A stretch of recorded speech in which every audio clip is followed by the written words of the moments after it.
Assalamualaikum sahabat-sahabat yang dirahmati Allah. Hari ini saya akan menceritakan kisah mengerikan tentang sebuah keluarga yang mengalami kejadian di luar nalar setelah pulang dari liburan di puncak. Dimulai dari seorang anak yang kesadarannya hilang selama 7 hari, hingga terekamnya sosok aneh di CCTV rumah sakit yang membuat bulu kuduk berdiri. Namun sebelumnya, saya sarankan untuk menuliskan sholawat Nabi Muhammad agar kelak sholawat ini menjadi saksi untuk mendapat syafaat di akhirat. Like dan subscribe ke channel ini sangat membantu menyebarkan kisah-kisah penuh hikmah dan menjadi amal jariah bagi kita semua. Mari kita mulai ceritanya. Udara malam di puncak terasa semakin dingin ketika mobil keluarga dia melaju menembus kabut tipis di jalanan berliku. Jalanan di antara pepohonan pinus yang menjulang tinggi tampak lengang. Hanya sesekali ada kendaraan lain yang melintas. Lampu-lampu mobil mereka menjadi satu-satunya penerang di kegelapan, menyapu jalanan aspal yang terlihat basah setelah hujan gerimis. Udah mulai sepi jalannya, gumam dia, melirik jam di dashboard yang menunjukkan pukul 10 malam. Namanya juga puncak, makin malam makin sedikit yang lewat, jawab Bagas, suaminya, yang fokus mengemudi. Di kursi belakang, Alif, anak mereka yang berusia 10 tahun, sudah tertidur dengan kepala bersandar ke kaca jendela. Napasnya teratur. Wajahnya tampak lelah setelah seharian menempuh perjalanan dari Jakarta. Dia membenarkan letak syal di lehernya, berusaha mengusir dingin yang mulai menusuk kulit. Ia menoleh keluar jendela, melihat deretan villa yang berdiri di atas bukit, beberapa di antaranya gelap tanpa penghuni. Semoga tempat yang kita sewa nyaman ya, soalnya murah banget harganya, ucap dia dengan nada ragu. Bagas terkekeh. Tenang aja, aku udah lihat reviewnya. Katanya bersih dan luas. Yang penting bisa istirahat. Mobil mereka terus melaju melewati sebuah jalan yang semakin menanjak. Tiba-tiba, di tengah perjalanan, Bagas mengerutkan kening. Tadi kayak ada orang berdiri di pinggir jalan. Deh, katanya pelan. Mana? Tanya dia sambil ikut melirik ke spion samping. Tadi di tikungan sebelum belokan, aku lihat sekilas. Kayak ibu-ibu pakai baju putih, tapi mukanya ketutupan rambut. Dia merinding seketika. Udah, jangan aneh-aneh. Mungkin cuma pengendara motor yang lagi berhenti. Bagas tak membalas, hanya menatap lurus ke depan dengan ekspresi serius. Tak lama, mereka sampai di villa yang sudah dipesan. Bangunannya besar dengan desain klasik bergaya Eropa, tetapi ada kesan tua yang membuatnya sedikit menyeramkan. Gerbang kayunya terbuka sedikit, dan halaman depan dipenuhi ilalang yang tidak terlalu terawat. Kok kayak rumah kosong ya? Bisik dia. Udah, ayo masuk aja, sahut Bagas sambil mengambil kunci yang sudah disiapkan oleh penjaga villa. Begitu mereka membuka pintu depan, aroma kayu tua bercampur udara dingin langsung menyambut. Langit-langitnya tinggi, dengan lampu gantung berkelap-kelip samar. Lorong menuju kamar juga cukup panjang, dengan beberapa lukisan lama tergantung di dindingnya. Alif yang baru saja terbangun dari tidurnya, menatap sekeliling dengan tatapan kosong. Aku ngantuk, gumamnya. Udah. Langsung ke kamar aja, kata dia sambil menuntunnya ke dalam. Alif masuk ke kamarnya, dan tak butuh waktu lama baginya untuk kembali tertidur. Namun, saat malam semakin larut, sesuatu yang aneh mulai terjadi. Dia yang tengah berbaring di tempat tidur tiba-tiba mendengar suara langkah kaki di lantai kayu. Awalnya ia mengira itu Bagas yang mungkin berjalan ke dapur untuk mengambil minum, tetapi langkah itu terdengar lebih ringan, seperti langkah kaki anak kecil. Ia melirik ke sebelahnya. Bagas masih tertidur pulas. Dada dia berdebar kencang. Suara itu semakin jelas. Kini terdengar seperti seseorang berjalan di lorong depan kamar mereka. Dengan hati-hati, ia bangkit dari tempat tidur dan mengintip melalui celah pintu yang sedikit terbuka. Lorong itu kosong. Tidak ada siapapun. Namun, saat ia hendak kembali ke tempat tidur, suara lain terdengar. Kali ini, samar-samar terdengar suara seseorang berbisik pelan, seperti menggumamkan sesuatu yang tidak jelas. Dia merinding, bulu kuduknya berdiri. Tiba-tiba, terdengar suara keras dari dalam kamar Alif. Seperti sesuatu yang jatuh ke lantai. Tanpa pikir panjang, dia berlari menuju kamar anaknya dan membuka pintu. Alif masih tertidur di tempat tidur. Namun, ada sesuatu yang aneh. Salah satu kursi kayu di pojok ruangan terjatuh, seolah ada yang baru saja mendudukinya lalu berdiri secara tiba-tiba. Dia berdiri terpaku di depan pintu kamar Alif. Jantungnya berdebar kencang. Kursi kayu di pojok ruangan tergeletak miring di lantai, seolah baru saja didorong oleh sesuatu yang tak kasat mata. Dengan langkah perlahan, Ia berjalan masuk, mendekati tempat tidur anaknya. Alif masih berbaring. Wajahnya terlihat damai seolah tidak terganggu oleh suara keras barusan. "Alif!" bisik dia, menyentuh bahu anaknya. Tidak ada reaksi. Dia mengerutkan kening. Ia mengguncang tubuh Alif sedikit lebih keras. "Nak, bangun sebentar." Tetap tidak ada jawaban. Dada dia mulai terasa sesak. Ia meraih pergelangan tangan Alif, memastikan detak nadinya. Hangat, tetapi ada sesuatu yang aneh. Napasnya teratur, tetapi tubuhnya terasa lebih dingin dari biasanya. "Alif, sayang, bangun," panggilnya lagi, kali ini suaranya lebih tegas. Tiba-tiba, tubuh Alif tersentak. Matanya terbuka perlahan, tetapi yang membuat dia nyaris menjerit adalah sorot matanya yang kosong. Pupilnya melebar, dan bibirnya sedikit terbuka seakan ingin mengatakan sesuatu. "Alif!" Anak itu tetap diam. Matanya lurus menatap langit-langit kamar. Saat itu juga, dia merasakan hawa di dalam ruangan menjadi semakin dingin. Punggungnya mulai basah oleh keringat, meskipun udara di puncak sudah cukup menusuk. "Bagas! Bangun, cepat ke sini!" teriaknya panik. Tak butuh waktu lama, suara langkah tergesa-gesa terdengar, dan Bagas muncul di depan pintu dengan wajah mengantuk. "Kenapa?" "Alif." Dia nggak sadar, tapi matanya terbuka. Bagas segera melangkah masuk, melihat putranya yang masih diam dengan tatapan kosong. Ia mengguncang tubuh Alif, tetapi sama seperti sebelumnya, tidak ada reaksi. "Alif, ini ayah, coba bicara, nak." Namun, Alif hanya mengerja perlahan, lalu menutup matanya kembali seakan tidur seperti biasa. Dia memandang Bagas dengan penuh kecemasan. "Ini nggak normal, Mas. Tadi aku dengar suara kursi jatuh, terus pas aku masuk, dia kayak begini." Bagas menelan ludah, berusaha tetap tenang. "Besok pagi kita bawa ke dokter. Sekarang kita tunggu dulu. Mungkin dia cuma terlalu lelah." Dia mengangguk pelan, meskipun hatinya masih dipenuhi ketakutan. Ia duduk di tepi ranjang, mengelus kepala Alif, berharap anaknya baik-baik saja. Namun, malam itu, sesuatu yang lebih menyeramkan terjadi. Pukul 3 dini hari, dia yang belum bisa tidur mendengar suara langkah kaki lagi.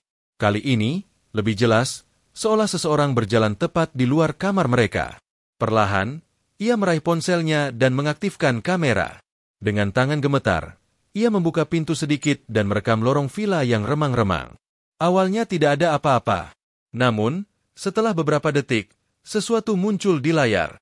Sosok itu berdiri di ujung lorong.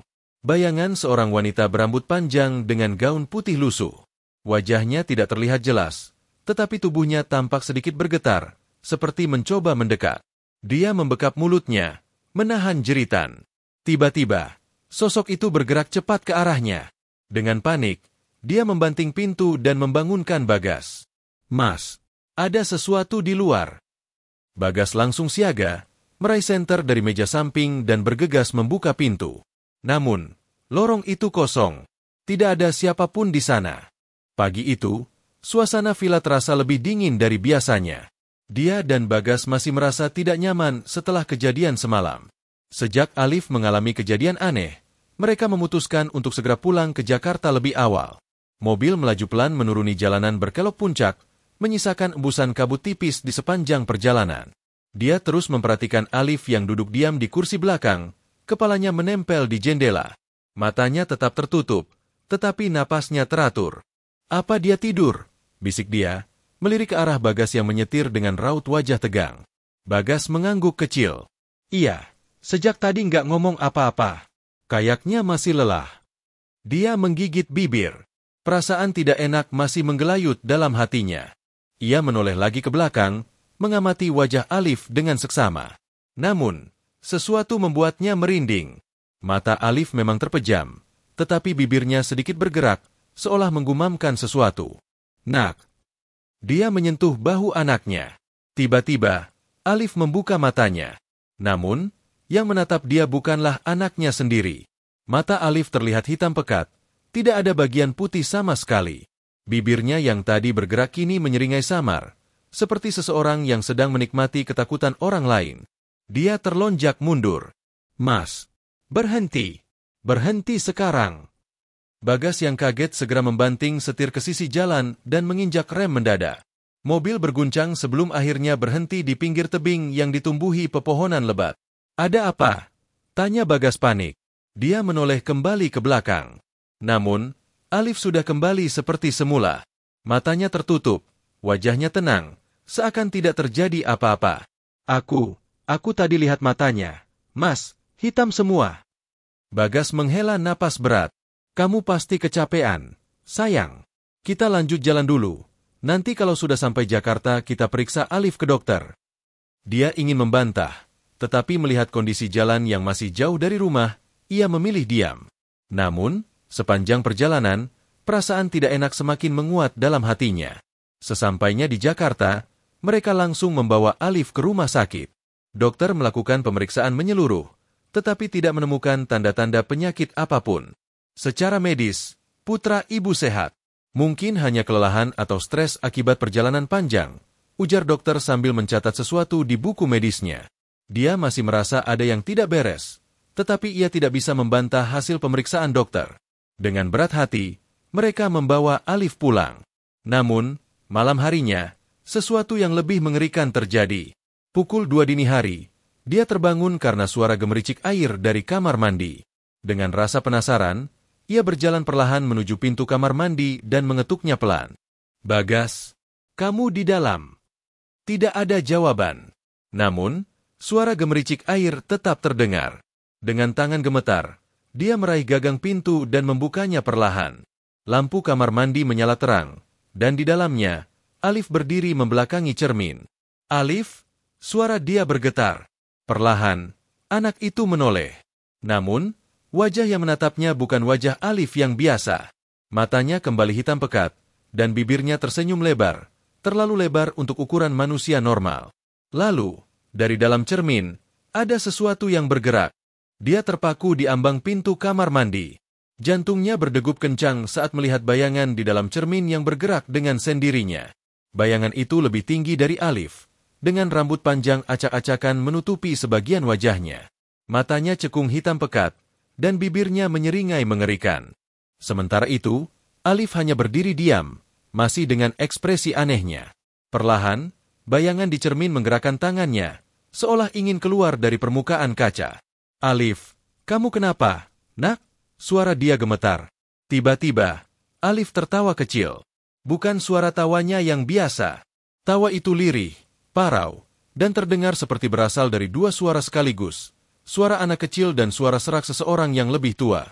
Dia mundur selangkah. Tubuhnya menegang saat melihat tangan Alif mulai terangkat, menirukan gerakan sosok di dalam cermin. "Allahu Akbar," jeritnya, berlari keluar kamar mandi dan menabrak tubuh Bagas yang baru bangun. "Dia? Ada apa?" Bagas buru-buru menyalakan lampu kamar. Enggak beres, Mas. Lihat Alif." Bagas segera melesat ke kamar mandi. Namun, saat ia sampai di depan pintu, pemandangan di dalamnya sudah berubah. Alif berdiri dengan normal, menatap ayahnya dengan bingung. "Ayah? Kenapa?" Dia menggeleng cepat, masih terengah-engah. Aku tadi lihat sesuatu di cermin. Ada bayangan lain, Mas." Bagas menatapnya ragu, lalu menghela napas panjang. "Mungkin kamu masih kelelahan, sayang. Alif baik-baik saja, kan?" Dia ingin berdebat, tetapi melihat tatapan Bagas yang berusaha menenangkannya, ia memilih diam. Namun, hatinya tahu, ada sesuatu yang salah dengan anak mereka. Dan malam itu belum berakhir. Pukul 3 dini hari, seorang perawat di rumah sakit tempat Alif diperiksa sebelumnya tengah berjaga di ruang keamanan. Ia memeriksa rekaman CCTV seperti biasa, memastikan tidak ada hal yang mencurigakan. Namun, saat matanya tertuju pada rekaman yang memperlihatkan lorong depan kamar Alif, ia membelalakan mata. Di layar, terlihat Alif berdiri di depan kamar rawatnya. Seharusnya, anak itu sedang tidur saat itu. Namun yang lebih mengerikan, ada sosok lain di belakangnya. Sosok perempuan berambut panjang, mengenakan baju lusuh, berdiri di sudut ruangan dengan tubuh melayang sedikit di atas lantai. Wajahnya tidak terlihat jelas, tetapi matanya hitam pekat menatap ke arah kamera. Lalu, dalam hitungan detik, kepala sosok itu menoleh ke belakang tanpa menggerakkan tubuhnya. Perawat itu langsung terperanjat dan hampir menjatuhkan cangkir kopinya. Dengan tangan gemetar, ia segera memundurkan rekaman untuk memastikan apa yang dilihatnya. Namun, saat ia memutar ulang video tersebut, sosok itu sudah menghilang. Yang tersisa hanyalah Alif, masih berdiri diam di depan kamarnya, menatap lurus ke arah kamera dengan ekspresi kosong. Dia segera menarik Alif ke pelukannya. Tubuh anak itu dingin, dan napasnya terengah-engah seperti baru saja berlari jauh. Alif, dengerin ibu. Jangan pernah ikut siapapun. Ngerti, nak? Suara dia bergetar. Namun, Alif tetap diam. Matanya menatap lurus ke jendela yang kini hanya menampilkan pekarangan kosong. Bagas yang mendengar jeritan dia langsung berlari ke kamar. Dia, ada apa lagi? Dia tak bisa berkata-kata. Dengan tangan gemetar, ia menunjuk ke arah jendela. Dia ada di luar tadi, Mas. Sosok itu. Alif bilang, dia disuruh ikut. Bagas menelan ludah. Ia berusaha tetap tenang meski tubuhnya sendiri terasa kaku. Alif, sini sama ayah, katanya sambil menggenggam bahu anaknya. Kita baca doa sama-sama, ya. Namun, sebelum mereka sempat melakukan apapun, Alif tiba-tiba menunduk dan mulai berbisik pelan.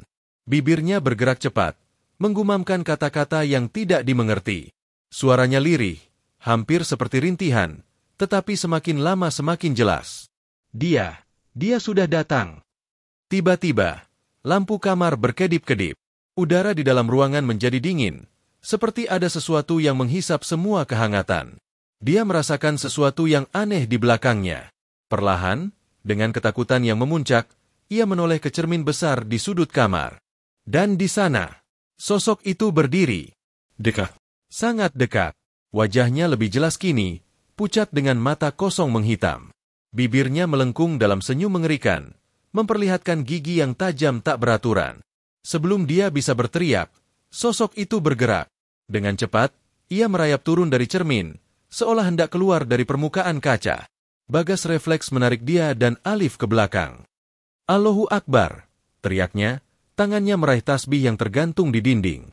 Namun, sebelum tasbih itu bisa digenggam, bruk, jendela kamar tiba-tiba terbanting terbuka dengan sendirinya. Angin kencang menerobos masuk, meniup tirai dan membuat lampu berkedip lebih liar. Lalu, suara itu datang. Bisikan halus yang mengisi seluruh ruangan. Alif, ikut aku. Tempatmu bukan di sini. Dia menjerit dan memeluk Alif erat. Bagas cepat-cepat meraih tasbih dan mulai membaca doa. Suaranya bergetar namun tegas. Sosok di cermin semakin dekat. Tubuhnya tampak melayang, seperti tidak memiliki berat, dengan rambut panjang yang bergerak-gerak seolah tertiup angin tak kasat mata. Alif mulai meronta, tubuhnya gemetar hebat. Bu, dia menarik aku. Tolong. Dia memegang erat tangan anaknya. Matanya basah oleh air mata. Kamu nggak akan pergi kemana-mana. Nak, kamu di sini sama ibu. Bagas terus membaca doa, dan perlahan, sosok itu berhenti merayap. Ia menatap mereka dengan ekspresi marah. Tiba-tiba, plak, jendela yang tadi terbuka tertutup sendiri dengan keras. Lampu kamar meledak, meninggalkan ruangan dalam kegelapan total. Dia hanya bisa mendengar napasnya sendiri yang memburu. Lalu, sesuatu berubah. Udara menjadi lebih hangat, dan ruangan terasa lebih tenang. Bagas menyalakan senter dari ponselnya dan mengarahkannya ke cermin. Sosok itu sudah menghilang. Mereka saling pandang, tak percaya dengan apa yang baru saja terjadi. Namun, ketenangan itu hanya berlangsung sesaat. Ponsel Bagas bergetar. Saat ia melihat layar, matanya membelalak. Itu adalah panggilan dari rumah sakit.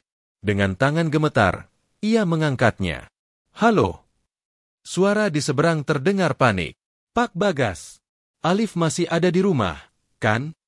Bagas terkejut. Iya, ada di sini. Kenapa?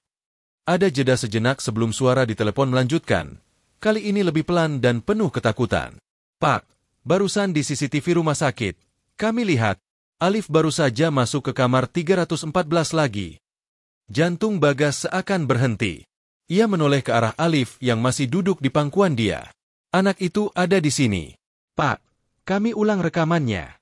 Sosok Alif masuk ke kamar 314, tapi ketika perawat mengecek, kamar itu kosong. Dia langsung menggigil. Bagas tak bisa berkata-kata. Lalu, suara dari telepon itu berbisik ketakutan. Tapi, Pak, ada satu hal yang lebih mengerikan. Bagas menelan ludah. Apa? Setelah kami cek lebih lanjut, sosok yang kami lihat di rekaman itu, bukan Alif. Bagas terpaku, genggaman ponselnya semakin erat. Maksud kalian bukan Alif? Lalu siapa? Suara di telepon terdengar makin cemas. Kami juga nggak tahu, Pak, tapi sosok itu, wajahnya mirip sekali dengan Alif. Hanya saja, matanya kosong, dan bayangannya nggak terlihat di lantai. Dia merasakan tubuhnya melemas. Ia menatap Alif yang kini duduk diam, wajahnya pucat dan matanya seakan menerawang ke tempat lain. Bagas berusaha menguasai diri. Kami akan ke rumah sakit sekarang. Tanpa membuang waktu, mereka segera berangkat. Di perjalanan, dia terus menggenggam tangan Alif erat-erat, takut anaknya tiba-tiba menghilang.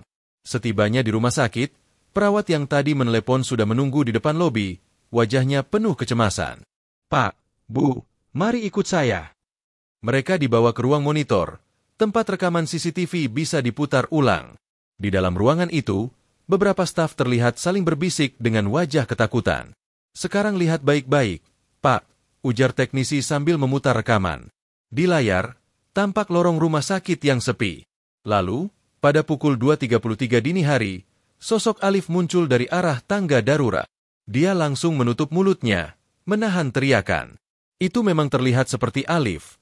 Baju yang sama, gerakan yang sama. Namun ada sesuatu yang mengerikan. Sosok itu berjalan dengan langkah kaku, seolah tidak benar-benar menginjak lantai. Dan seperti yang dikatakan perawat tadi, tidak ada bayangan di bawah kakinya. Rekaman terus berlanjut.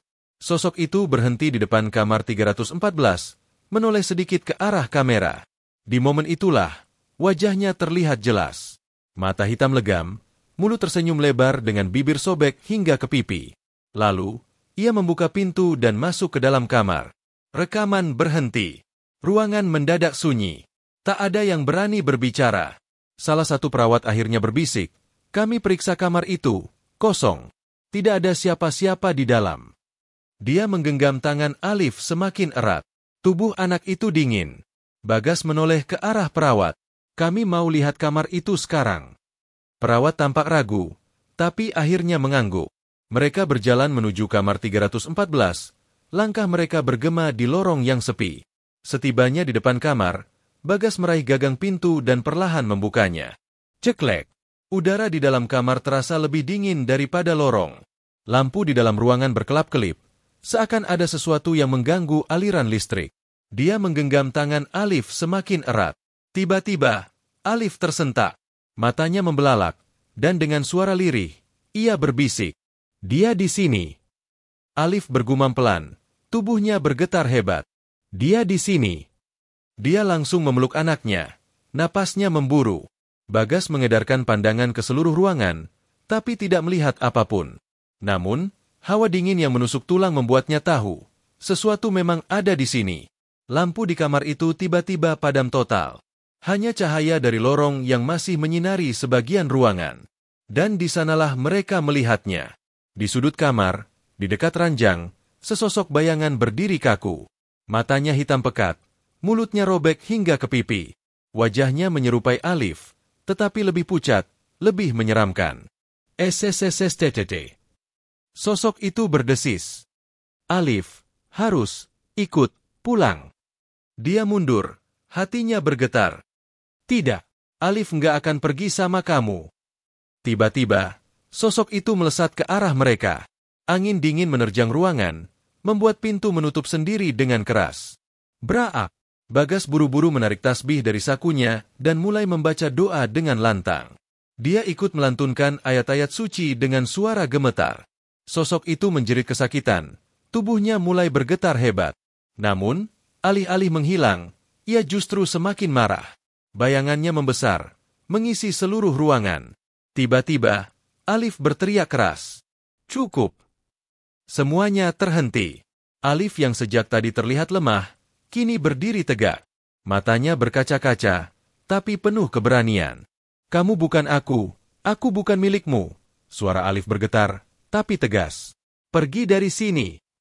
Sosok itu menatapnya dengan ekspresi marah. Mulutnya bergerak-gerak, seolah menggumamkan sesuatu yang tak terdengar. Lalu, perlahan, ia mulai memudar. Jeritan panjang terdengar menggema di ruangan, sebelum akhirnya sosok itu lenyap begitu saja. Lampu kembali menyala. Udara dingin menghilang. Keheningan memenuhi kamar, hanya tersisa suara napas mereka yang masih memburu. Bagas mendekap istrinya erat, sementara dia langsung menarik Alif ke dalam pelukannya, menangis tanpa suara. Alif menatap mereka dengan mata lelah. "Aku sudah pulang, Bu." Kisah ini mengingatkan kita bahwa dunia gaib itu nyata, dan manusia harus selalu berlindung kepada Allah dari hal-hal yang tak kasat mata.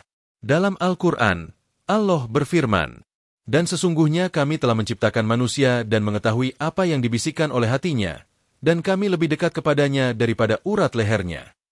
Quran Surah Kaf 16. Sebesar apapun rasa takut kita, ingatlah bahwa Allah selalu lebih dekat dan berkuasa atas segala sesuatu. Oleh karena itu, selalu perbanyak zikir, solat, dan berserah diri hanya kepadanya. Cerita ini adalah fiktif yang dibuat seperti nyata agar bisa diambil hikmahnya. Semoga kisah ini memberikan pelajaran berharga bagi kita semua. Terima kasih sudah menonton. Jika kalian menyukai cerita ini, jangan lupa tinggalkan komentar, like, dan subscribe agar bisa terus mendukung kami dalam menyajikan kisah-kisah penuh hikmah lainnya. Sampai jumpa di cerita selanjutnya. Wassalamualaikum warahmatullahi wabarakatuh.